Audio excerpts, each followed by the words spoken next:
Welcome back to my channel. ಯಾರ್ಯಾರು ಹೊಸದಾಗಿದ್ದೀವಿ, ಯಾರ್ಯಾರಿನ ಸಬ್ಸ್ಕ್ರೈಬ್ ಮಾಡಿಲ್ಲ ಎಲ್ಲರೂ ಸಬ್ಸ್ಕ್ರೈಬ್ ಮಾಡ್ರಿ, ಬೆಲ್ ಐಕನ್ ಪ್ರೆಸ್ ಮಾಡ್ರಿ, ಲೈಕ್ ಮಾಡ್ರಿ, ಶೇರ್ ಮಾಡ್ರಿ. ನಾನಿವತ್ತು ಕರ್ದಂಟ್ ಮಾಡಿದ್ದೆ, ಅದನ್ನ ಹೆಂಗ್ ಮಾಡಿದೆ ಅನ್ನೋದು ಹೇಳ್ತೀನಿ. ಫಸ್ಟ್ 3 ಬಟ್ಲ ಅದನ್ನ ಪುಟಾಣಿ ಹಿಟ್ಟು ತಗೊಂಡಿನಿ. ಆಮ್ಯಾಗ ಪ್ಲೇಟಿಗೆ ತುಪ್ಪ ಹಚ್ಚಾತೀನಿ. ನಾ GRB ತುಪ್ಪ ಯೂಸ್ ಮಾಡೀನಿ.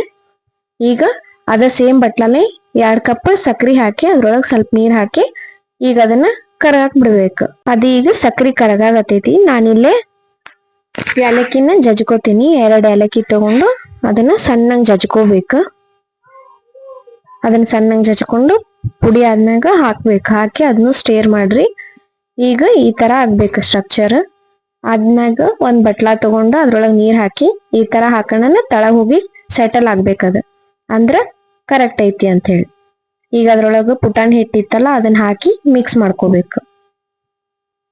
ಮಿಕ್ಸ್ ಮಾಡ್ಕೊಂಡಾದ್ಮ್ಯಾಗ ಈಗ ಇದ್ರೊಳಗೆ 2 ಸ್ಪೂನ್ ತುಪ್ಪ ಹಾಕೋತೀನಿ. ತುಪ್ಪ ಹಾಕೊಂಡು ಮಿಕ್ಸ್ ಮಾಡ್ಕೋತೀನಿ. ನಾನು ಮಿಕ್ಸ್ ಮಾಡಿ ತುಪ್ಪ ಹಚ್ಚಿಟ್ಟಿದ್ ಪ್ಲೇಟ್ ಇತ್ತಲ್ಲ ಅದಕ್ಕ ಹಾಕ್ತೀನಿ. ನಾನು ಹಾಕಿ ಆ ಪ್ಲೇಟ್ ಶೇಪ್ ಕೊಡ್ತೀನಿ. ನಾನು ಪ್ಲೇಟ್ ಶೇಪ್ ಕೊಟ್ಟು ಮ್ಯಾಗ ಕೊಬ್ಬರಿನ ಹಾಕ್ತೀನಿ. ಕೊಬ್ಬರಿ ಹಾಕಿ ಬಿಟ್ಟು ಸ್ವಲ್ಪ ಆರಿದ್ಮ್ಯಾಗ ಕಟ್ ಮಾಡ್ರಿ. ಕರ್ದಂಟ್ ರೆಡಿ.